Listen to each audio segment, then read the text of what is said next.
로마서 전체 내용을 한 구절로 바꿔보면, 표현을 해보면, 사자성어라고 해도 되겠죠. 표현을 해보면 이신칭의입니다. 이신칭의. 예수 그리스도를 믿음으로 말미암아 의롭다 칭함을 얻는다 라는 이신칭의에 대해서 이야기합니다. 이 이신칭의의 내용은 사도 바울이 처음에 이야기한 것도 아니고 로마서에 갑자기 툭 튀어나온 게 아니고 구약부터 신약까지 모든 성경을 어우러서 하나님께서 우리 인생, 즉 죄인된 우리 인생에게 하시고자 하시는 그 핵심의 내용을 담고 있습니다. 일찍이 하박국 선지자가 이 이야기를 했죠. 의인은 믿음으로 말미암아 산다 라고 했어요. 이 하박국 선지자의 이 말씀은 예언적 성향이 강합니다. 믿음으로 말미암아 의로워진다라고 하신 이 말씀은, 하박국서의 말씀은 예언적인 성향이 강해요. 그런데 사도 바울이 로마서 1장 17절 말씀을 통해서 하시는 이 이야기는 확언적 성향이 강합니다. 왜냐하면 하박국 선지자가 이야기할 때는 복음이신 예수 그리스도가 이 땅에 오시기 전이고, 사도 바울이 로마서를 통해서 믿음으로 말미암아 산다라고 하는 그 말씀을 전할 때는 이미 복음이신 예수 그리스도가 이 땅에 오셔서 하나님이 자신에게 주신 모든 사명을 감당하시고 난 이후의 이야기이기 때문에 그렇습니다. 확언적인 성향이 강하다라고 하는 것의 증거가 사도 바울이 로마서 1장에서 이야기하는 복음의 정의에 의해서 우리가 알 수 있어요. 1장 2절부터 4절까지 말씀을 읽겠습니다. 시작. 이 복음은 하나님이 선지자를 통하여 그의 아들에 관하여 성령에 미리 약속하신 것이다. 그의 아들에 관하여 말하면 육신으로는 다윗의 혈통에서 나시고 성령의 영으로는 죽은 자들 가운데서 부활하사 능력으로 하나님의 아들로 선포되셨으니 곧 우리 주 예수 그리스도시니라. 아멘. 혈통으로 나셨고 하나님의 아들로 선포되셨다라고 이야기합니다. 이미 이루어진 사실에 대해서 바울은 예수 그리스도가 복음이시다라는 것을 증거해요. 그래서 복음이신 예수 그리스도를 믿는 믿음에 의해 우리는 의로워진다라고 이야기하죠. 이것을 설명하기 위해서 로마서 2장부터 계속 그 이야기를 하는 거예요. 오늘 본문 앞까지 계속 그 이야기를 합니다. 구체적으로 믿음으로 말미암아 의로워진다라고 하는 사실을 증거하기 위하여 바울은 전제를 먼저 설명해요. 전제. 의로워지기 위해서는 의롭지 못함이 있어야 되잖아요. 의롭지 못함이 있을 때 의로워지는 거거든요. 그래서 사도 바울은 로마서 3장 말씀을 통해서 우리 모든 사람은 다 죄인이다 라는 것을 먼저 전제하고 이야기해요. 우리 모든 사람은 의인은 없나니 하나도 없다. 모든 사람이 죄를 범해서 하나님 영광에 이르지 못한다 라고 분명하게 이야기하거든요. 첫 번째는 우리 모든 인생은 죄인이다. 그런데 이 죄인인 인생은 아담의 후손이다. 의도적으로 지금 이런 단어들을 써서 설명을 하고 있습니다. 아니, 모든 사람이 다 죄인이면 죄인이지 왜 굳이 처음 사람 아담을 들어서 이야기를 하는가?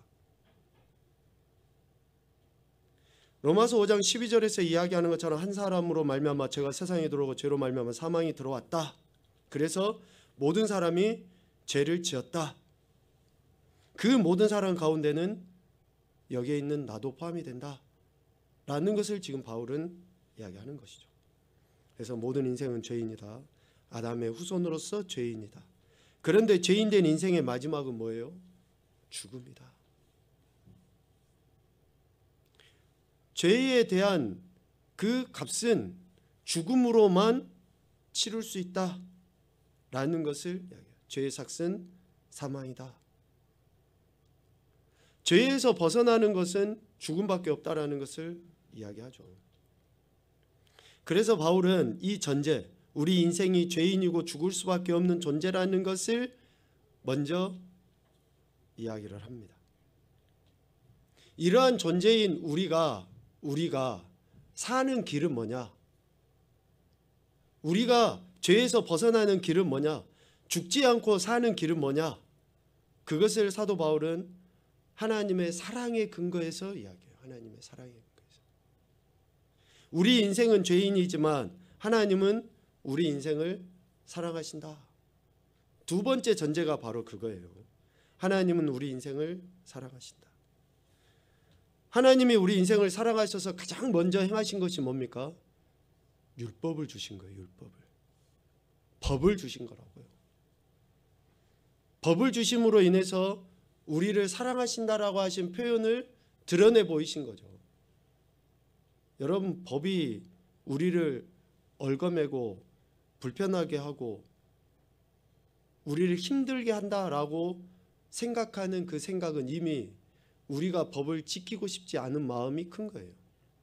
법을 지키면 지킬수록 어때요? 우리 안에 마음에 안정이 있고 평안이 있고 보호를 받게 되거든요. 하나님께서 이스라엘 백성에게 말씀을 통해서 법을 제시한 거예요. 십계명의 말씀 주고 명령과 규례와 법도를 주신 거예요. 그것은 그들을 올가매기 위해서 자유롭지 못하게 하기 위해서가 아닙니다. 그들을 보호하기 위해서 그런 거예요. 그런데 우리 인생의 단점이 뭡니까? 약점이 뭐예요? 듣지를 않아. 듣고자 하지를 않아요.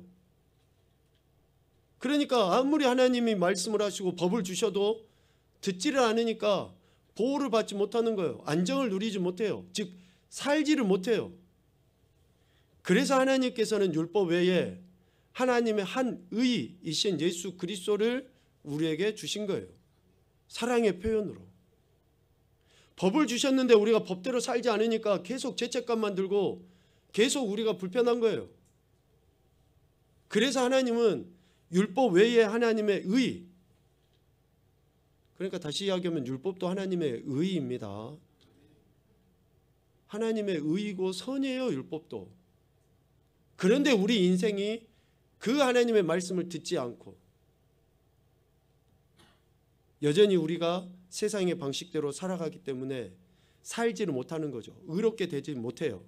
그래서 하나님의 한 의를 주신 거죠. 이렇게 하나님께서 한 의를 주시면서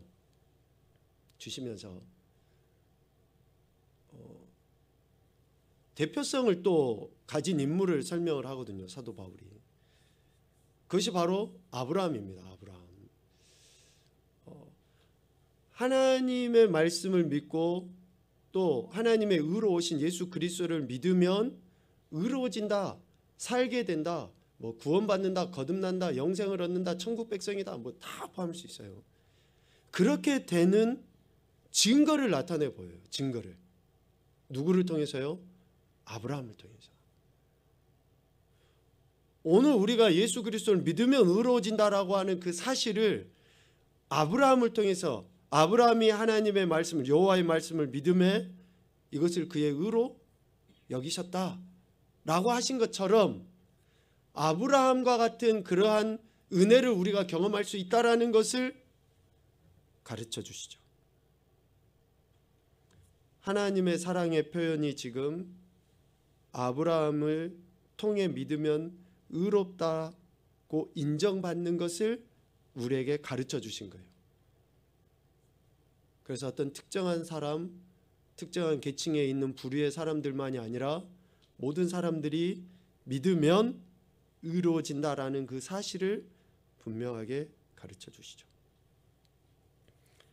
그리고 결국은 예수 그리스도를 통해서 그 사랑을 확증해 보셔요.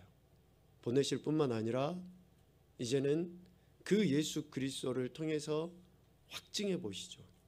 로마서 5장 8절 말씀 읽읍시다. 시작. 우리가 아직 죄인 되었을 때에 그리스도께서 우리를 위하여 죽으심으로 하나님께서 우리에 대한 자기의 사랑을 확증하셨느니라. 아멘.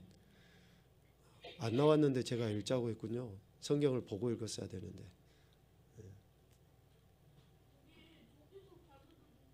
하나님께서 죄인인 우리의 삶에 하나님의 그 사랑을 예수 그리스도를 통해서 확증해 보이셔요. 자, 이렇게 확증되어진 그 사랑을 받은 우리 인생들은 이제 사랑을 받은 자로서의 삶을 살아가야 됩니다. 하나님의 사랑을 받은 자로서의 삶을 살아감으로 인해서 우리가 의롭다함을 받았다라고 하는 것을 드러내 보이는 거예요. 그것을 설명하기 위해서 사도 바울은 로마서 6장에 우리가 예수 그리스도와 함께 죽고 예수 그리스도와 함께 살았다라고 하는 것을 믿어야 한다라고 가르치고 있어요. 로마서 6장 4절에 이렇게 되어 있습니다. 그러므로 우리가 그의 죽으심과 합하여 세례를 받음으로 그와 함께 장사되었나니 이는 아버지의 영광으로 말미암아 그리스도를 죽은 자 가운데서 살리심과 같이 우리로 또한 새 생명 가운데서 행하게 하려 함이라 라고 이야기해요. 자, 그 스토리를 여러분 천천히 생각해 보십시오. 전제는 우리가 죄인이다라는 것이고 또 그 죄인인 인생을 하나님이 우리를 사랑하신다라는 거예요. 그 사랑을 받은 우리 인생이 이제는 어떻게 살아야 하는가라는 것을 지금 사도 바울이 오늘 우리에게 이렇게 가르치고 있다라는 거죠. 그 사랑을 받은 자들의 삶의 첫 번째 태도는 믿음입니다. 믿음이에요. 내가 예수님과 함께 죽고 예수님과 함께 살았다고 하는 그 믿음. 그리고 두 번째는 그 믿음에 따른 삶의 태도로서 우리 자신을 하나님께 드리는 거예요. 로마서 6장 12절부터 13절까지. 우리가 예수 그리스도와 함께 죽고 예수 그리스도와 함께 살았다라고 하는 것을 우리 자신을 하나님께 드리는 것으로 나타나요. 하나님께 드린다라고 하는 것을 여러분들이 어떻게 생각하십니까? 뭐 목사가 되라, 선교사가 되라, 우리가 세상 삶은 다 버리고 그냥 오로지 그렇게 살아야 된다. 그게 하나님께 드리는 겁니까? 내가 예수님과 함께 죽고 예수님과 함께 살았다라고 하는 그런 삶, 그것이 어떻게 나타나야 되냐고요. 하나님께 드린다라고 하는 것이 여러분의 시간을 하나님께 드리십시오. 여러분의 물질을 하나님께 드리십시오. 몸을 하나님께 드리십시오. 드린다라고 하는 것이 뭐예요? 더 이상 내 삶은 없고 오로지 성경에서 이야기하는 그 삶만 내가 살아야 되는가? 사도 바울은 이것을 설명하기 위해서 우리의 몸을 불의의 병기가 아니라 의의 무기로 하나님 앞에 드려라라고 가르치고 있어요. 즉 우리가 삶을 살아가는 그런 모든 삶의 여정 속에서 내가 예수님과 함께 죽고 예수님과 함께 살아났다라고 하는 그런 믿음이 모든 관계 속에서 영역 속에서 하나님의 뜻을 이루어가면서 사는 것, 이것이 하나님께 드리는 거라고요. 지금까지 내가 세상의 삶의 방식대로 살았던 것에서 이제는 하나님이 기대하시는 삶의 방식대로 살아가는 것, 이것이 드리는 거라고요. 내 소견에 오른 대로 내 상황에, 환경에, 감정에 치우쳐서 살았던 것에서 하나님이 내게 기대하시는 바를 알고 그렇게 살아가는 것, 이것이 우리의 삶을, 예수님 믿는 삶을 하나님께 드리는 삶이라는 거죠. 다시 바꿔보면 범사에 하나님의 주권을 인정하는 것이 하나님께 드리는 삶입니다. 얼마나 여러분들이 지금 내 상황 속에서 하나님의 주권을 인정하고 있는가? 하나님이 이 모든 것을 허락하시고 허용하시고 내게 기대하시는 바가 있기 때문에 이렇게 하나님이 역사하고 계신다라는 것을 내가 얼마나 신뢰하고 있는가? 우리 입술에서 불평이 우리에게 입술에서 원망이 사라지지 않을까요? 내가 하나님의 주권을 인정하고, 즉 내 삶을 하나님께 드렸는데 여전히 내가 주인이고 여전히 내 뜻대로 되지 않으면, 내 계획대로 되지 않으면 분이 나서 그렇게 사랑한다고 하는 사람들한테 상처를 주고 아픔을 주고 공동체가 파괴되게 되는, 그래서 우리가 하나님의 사랑에 의해서 의롭다함을 받은 인생이 되었다라고 하는 것은 예수님과 함께 죽고 예수님과 함께 산다는 그것을 믿는 그 자체가 실질적으로 범사의 하나님의 주권을 인정하는 것으로 드러나야 한다는 거죠. 근데 사도 바울이 이런 이야기들을 해가면서 참 항상 하는 이야기지만 놀랍습니다. 물론 성령의 역사하심으로 다 그렇게 표현하는 거겠지만 구조를 보면 이렇게 딱 이야기를 해놓고 그런 일들은 다 성령 하나님께서 행하신다라고 가르쳐줘요, 우리에게. 성경을 한번 찾아봅시다. 로마서 8장 11절입니다. 로마서 8장 11절.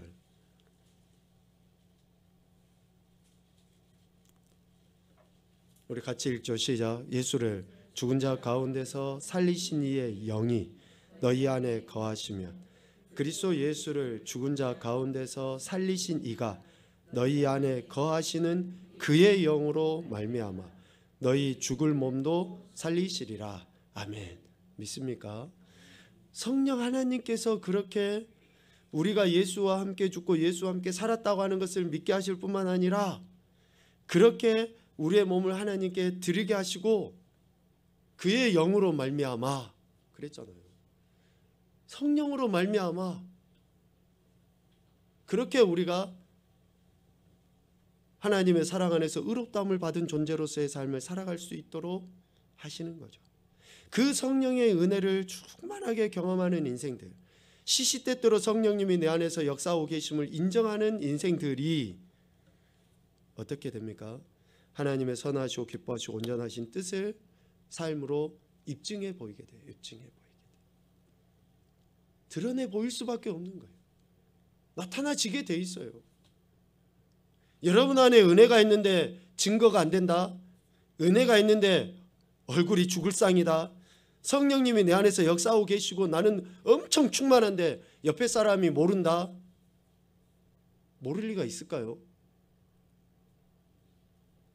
하기사 요즘 화장품이 잘 나와가지고 얼굴에 얼마나 철판을 깔았는지 도통 모르긴 하지만, 아니 내 안에 성령님이 계시고 내 안에 은혜가 있는데 그게 증거가 안 됩니까? 내 안에 빛이 있는데 어떻게 감춰져요? 내 안에 하나님이 공급해 주신 그 기쁨이 충만한데 어떻게 그것이 드러나지 않을 수 있습니까? 내가 예수님과 함께 죽고 예수님과 함께 살았다고 하는 그 믿음이 내 삶의 현장에서 모든 것을 하나님의 주권으로 인정하며 살아가는데 어떻게 내 안에서는 다른 사람들에게 증거되지 않는 그런 일들이 있을 수 있냐고요. 그러니까 내가 은혜 받았다고 하는 것은 내 감정의 안에서 내가 은혜 받은 것 같아가 아니에요. 내가 감정 안에서 나만 위로받고 나만 좋으면 돼가 아니에요. 그럴 수가 없어요. 하나님의 은혜는. 어떻게 은혜가 충만한 사람, 기도하는 사람이 어떻게 죽을 상을 쓰고 살아갑니까? 문제가 있어서요? 아니요. 문제가 있어도 이것도 하나님의 주권 아닙니까? 내가 지금 해결되지 않아도 이것도 하나님의 역사 아니냐고요. 그러니까 우리 안에 진짜로 내가 예수님을 믿는지 그것을 점검하자라고 늘 이야기하는 거 아니에요? 입증되어지는 겁니다. 하나님의 선하시고 기뻐하시고 온전하신 뜻이 입증되어져요. 드러나게 되어 있어요. 드러나게 되어 있어요. 그래서 여러분 고민 많이 하지 마세요. 이 사람이 진짜 예수님 믿는 사람인가 성령의 사람인가 고민하지 마세요. 그 사람 얼굴만 딱 봐도 알아요. 저를 보면 별로 기쁘지 않죠? 인상 쓰고 이야기하니까. 여러분 주변에 지금 왜 그 이야기를 하냐면 오늘 이야기 때문에 그래요. 자, 여러분들이 주변에 있는 사람들 안에 기도한다, 말씀 본다, 뭐 한다 다 할 수 있어요. 예배한다. 그런데 그 안에 은혜가 있다고 이야기하는데 드러나지 않는다. 뭔가 이렇게 분위기를 더 기쁘고 즐겁고 하나 되게 하고 뭐 이렇게 하지를 않는다 라고 하는 것은 문제가 있습니다. 바울은 드러난다라고 이야기했고 결국은 성령의 은혜에 의해서 믿음으로 말미암아 의로움을 받은 인생들은 악에게 지지 않고 선으로 악을 이긴다라고 이야기했거든요. 선으로 악을 이긴다라고 이야기했어요. 그 이김이 오늘 로마서 16장 17절부터 20절까지 말씀을 통해서 구체적으로 우리 삶 가운데 이렇게 나타나야 한다라는 것을 바울은 가르쳐주고 있습니다.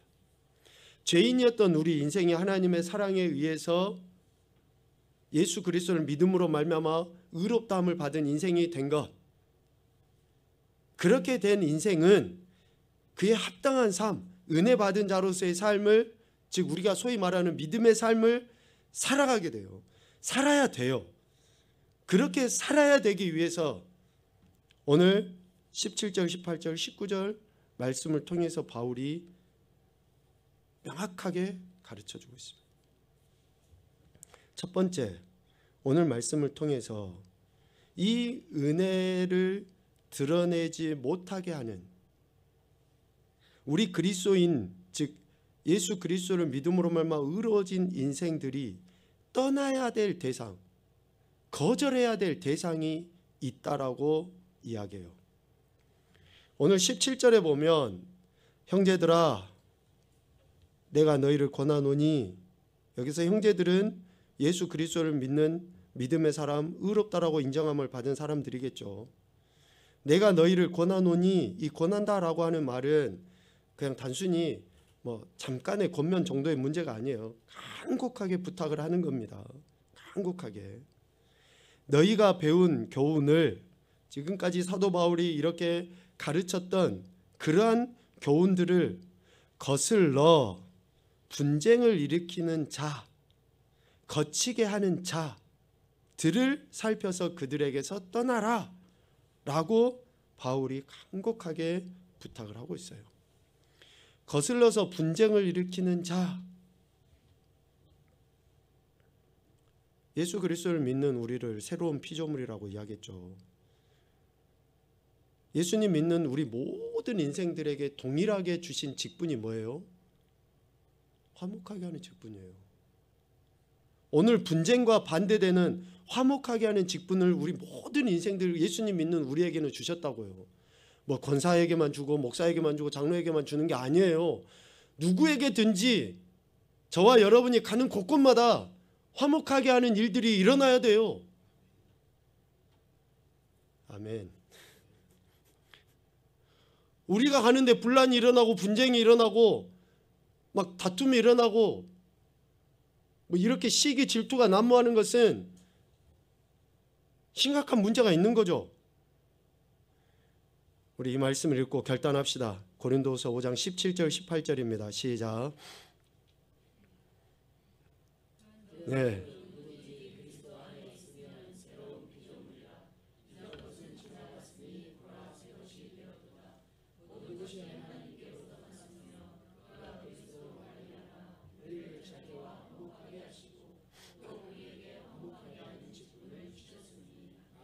아멘.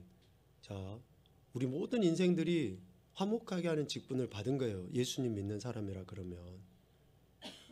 그런데 거슬러 분쟁을 일으키는 자, 거치게 하는 자.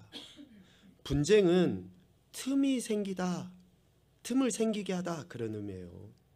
떨어져 서게 하다, 그런 의미가 있습니다. 예수 그리스도와 함께 붙어서 살아야 되는데 붙지 못하고 떨어지게 만드는 것, 소위 실족하게 했다. 믿음이 연약한 지체들에 대해서 실족하게 만드는 것, 내 신앙의 태도로 인해서 다른 사람에게 상처를 주거나, 오늘 본문의 말씀은 특별히 당시에 있는 거짓 선지자들에 대한 경계를 이야기하는 거지만 분쟁 떨어지게 하고 틈이 생기게 하고 분을 일으킬 수 있죠. 분을 낼 수 있어요. 그런데 왜 분을 하루 동안 품지 말라고, 밤이 새도록 품지 말라고 이야기합니까? 틈을 주니까, 분쟁이 일어나게 되니까, 감정이 이제는 어때요? 행동으로 나타나게 되니까 그렇게 하지 말라라는 거예요. 감정 생길 수 있죠. 늘상 다 좋은 감정이 있습니까? 그런데 내가 그 감정에 치우쳐서 이제 틈이 생겨버려요. 그거는 사탄의 역사입니다. 마귀의 일이에요. 마귀의 일. 분란을 일으키고 공동체를 파괴하고 하는 것은 사탄의 일이라고 이야기해요.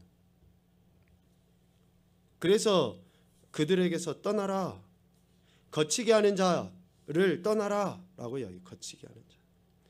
분쟁을 일으키게 할 뿐만 아니라 거치게 하다라는 그 말은 장애물을 놓다, 덫을 놓다, 그거예요. 교묘하게 그 사람이 실족하도록, 넘어지도록 장애물을 놓는 그런 행위들, 그렇게 해서 잘못을 저지르도록 하는 그런 사람들의 행태. 야, 술 한잔 해, 뭐 어쨌든 괜찮아, 나도 교회 다니는데 그냥 괜찮아.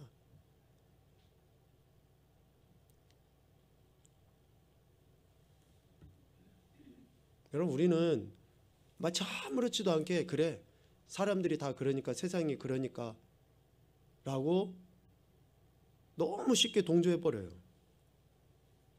그런데 결국 그것이 어떻게까지 이어집니까? 내가 그 함정에 빠져서 죄를 짓는 것까지 나가게끔 사탄은 교묘하게 우리를 그렇게 만드는 거예요.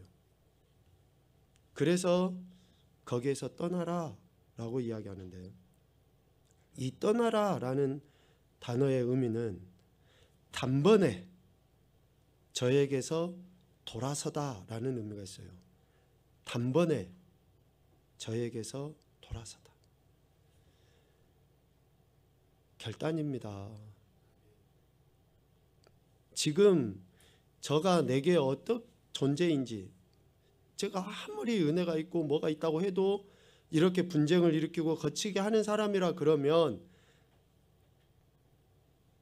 단번에 그에서 돌아서 버려야지 돼요. 우리를 이렇게 거치게 하고 분쟁을 일으키는 자들은 18절에 잘 설명하고 있잖아요. 그들이 어떤 사람입니까? 그리스도를 섬기지 아니하고 다만 자기들의 배만 섬기나니 교활한 말과 아첨하는 말로 순진한 자들의 마음을 미혹하는 자들이에요. 그런 자들에게서 단번에 떠나라 라고 이야기해요. 뭐 이단은 말할 것도 없고 미안하지만 정통 교회를 다닌다 할지라도, 또 목사나 장로나 권사나 안수집사나 어떤 교회 직분자라 할지라도 그들이 하는 말과 행동을 통해서 자기들 배만 채우려고 하는지, 교활하게 이간질을 하는지, 아첨하는 말로 사람들의 비위나 맞추려고 하는지를 여러분들이 분별하셔야죠. 여러분의 영혼이 누구에게 달렸습니까? 아니, 여러분들의 영혼 여러분들이 책임을 져야죠. 저 사람이 지금 말하고 행동하는 것이 내 영에 어떤 유익으로 내게 어떻게 끼쳐주고 있는지 그것을 분별해서 그렇지 못하다 하고 하면 과감하게 떠나야 되는 거 아닙니까? 그런데 그렇게 하질 않아요. 그래서 결국은 마음을 미혹하느니라. 미혹한다라고 하는 것은 영적인 의미입니다. 그 마음이 그냥 잠깐 쏠리는 정도의 문제가 아니에요. 그 악한 영의 지배를 받는 것을 미혹이라고 이야기해요. 그의 그릇된 삶의 태도, 그릇된 그런 섬김의 방식들, 이런 것들로 인해서 미혹이 돼버려요. 미혹이 돼버려요. 내가 그의 영의 지배를 받아버립니다. 사탄의 지배, 우리는 꼭 그렇게만 이야기하는데 우리가 그 사람의 지배를 받아버려요. 그래서 주의하라고 이야기, 떠나라라고 강력하게 이야기하는 거예요. 그리고 이렇게 떠날 뿐만 아니라 19절에 보면 바울이 로마 교회 성도들의 모습을 듣고 기뻐하는데 그 모습이 즉 그들의 순종함을 보고 기뻐해요. 너희의 순종함이 모든 사람에게 들리는지라. 떠날 뿐 아니라 적극적으로 하나님의 말씀에 순종함이 있어야 돼요. 여기서 들리는지라 라고 이야기하잖아요. 순종함은 드러나게 돼 있어요. 나타나게 돼 있어요. 은혜 받으면 나타나게 돼 있다고요. 여러분들이 은혜 받았는데 안 나타날 수가 없습니다. 여러분 하다못해 맛집만 내가 찾아도 이 사람 저 사람에게 여러분 알리지 않습니까? 내 안에 은혜가 있는데 어떻게 간증이 안 돼요? 내 안에 은혜가 있는데 어떻게 증거가 안 되냐고요. 은혜도 그러니까 간증도 시동 걸어갖고 간증하랍니까? 옛날 그 경운기 이렇게 막 돌리듯이 쿡 찌르면 나와야죠. 내 안에 은혜가 있는데, 말씀이 있는데, 순종함으로 모든 사람들이 지금 듣고 있어요. 여러분들이 하나님께 순종해 보십시오. 여러분들이 전도 안 해도 전도 되게 돼 있다고요. 내가 진짜로 예수님의 말씀에 순종하고 내 안에 그 기쁨이 충만한데 세상 사람들이 안 궁금해할까요? 안 궁금해할까요? 여러분들이 진짜 예수 그리스도 안에서 이러한 순종함을 보이면 모든 사람에게 들리게 돼 있죠.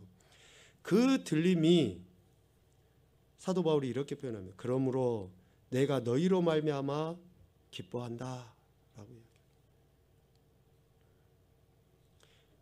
교회 성도들의 이러한 실질적으로 사도 바울은 로마의 교회에 뭐 이렇게 복음을 직접 전한 것도 아니에요. 그런데 그들로 말미암아 기뻐해요.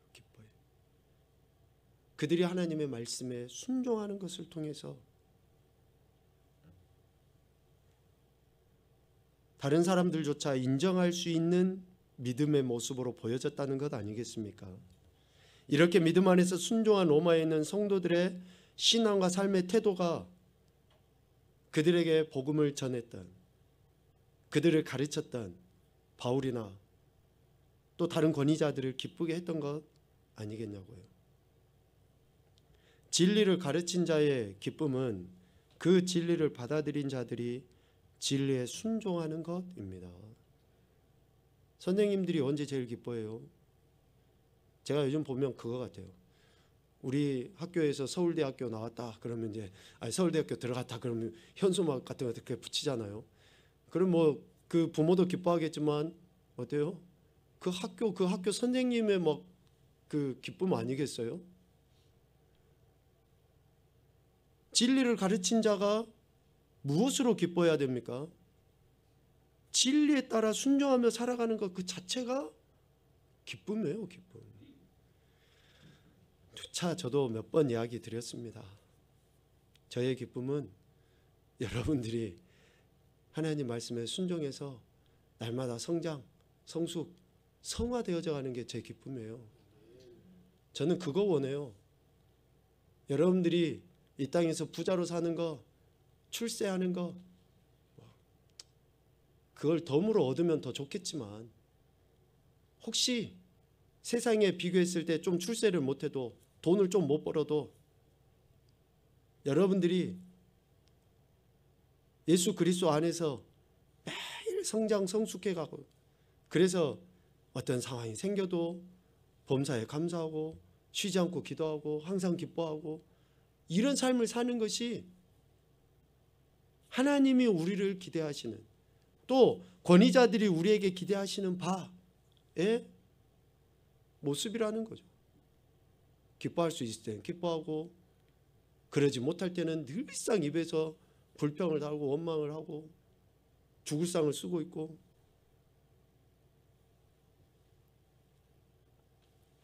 복음에 적극적으로 순종하는 것으로 말미암아 바울은 기뻐했습니다. 이것이 자신의 상급이요 면류관이라고 했거든요. 데살로니가전서 2장 19절 20절 말씀 읽읍시다. 우리의 소망이나 기쁨이나 자랑의 면류관이 무엇이냐? 그가 강림하실 때 우리 주 예수 너희는 우리의 영광이요 기쁨이니라. 아멘. 바울의 기쁨이 뭐예요? 아니면 뭐 저 아니라 여러분들의 기쁨은 뭡니까? 여러분들이 자녀들에 대한 기쁨이 뭐예요? 여러분들이 자녀들에 대해서 기대하시고 기뻐하시는 그 기쁨이 뭡니까? 옛날 어른들은 튼튼하게만 자라다오 이거였는데, 요즘 부모들은 튼튼한 것은 기본이고 나의 노후까지 책임질 정도의 그런 직장에 취직하는 거, 이것까지 기쁨으로 삼고 있습니까? 진짜 기쁨이 뭔가? 사도 바울의 이런 권면의 말씀들을 우리가 좀 더 새겨봤으면 좋겠습니다. 그래서 바울이 결론적으로 이야기를 해요. 19절, 선한 데는 지혜롭고 악한 데는 미련해야 된다. 여기서 미련하다라는 그 말의 의미는 좀 멀리해라는 거예요. 멀리해라는 거예요. 악과 섞이지 않게 순수하게 좀 행동해라는 겁니다. 좀 거리를 두라는 거예요. 여러분 아시잖아요. 지금 어떤 것이 내게 유익이고 어떤 것이 나를 해가 되는지 다 알아요. 우리가 몰라서가 아니라 단 결단을 안 하니까 그러는 거예요. 결단을 안 하니까.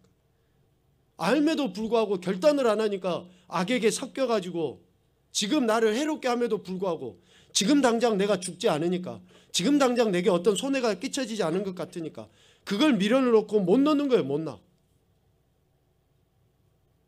그런데 여러분 시간이 지나면 지날수록 우리가 꼭 그 이야기 하잖아요. 갈림길에서 처음에는 조금만 갈려져서 잘 몰라요. 그런데 시간이 점점 지나면 회복할 수 없는 그 거리로 멀어지게 됩니다. 돌아올 수 없는 거리로 멀어지게 돼요. 그래서 신앙은 지금 결단해야 되는 거, 지금 잘라내버려야 돼요. 그래야지만이 지혜롭게 우리가 하나님의 은혜의 영광을 드러낼 수 있게 되는 거예요. 의롭다함을 받은 인생, 이 누리는 그 최상의 복을 누릴 수 있어요. 여러분 기뻐하십시오. 감사하십시오. 또 기도하십시오. 그 안에서 우리가 결단할 때에 의롭다 칭함을 받은 존재로서 하나님의 영광을 드러내게 된 줄로 믿습니다. 혼란하고 혼돈스러운 이때, 공허한 이때지만 적어도 예수 그리스도 믿는 우리들만큼은 하나님의 은혜에 합당한 삶을 살아서 이 시대말을 밝히는 그런 멋진 그리스도인 되었으면 좋겠습니다. 이번 한 주간도 승리하는 귀한 인생들 되시기를 주님의 이름으로 축복합니다. 아멘.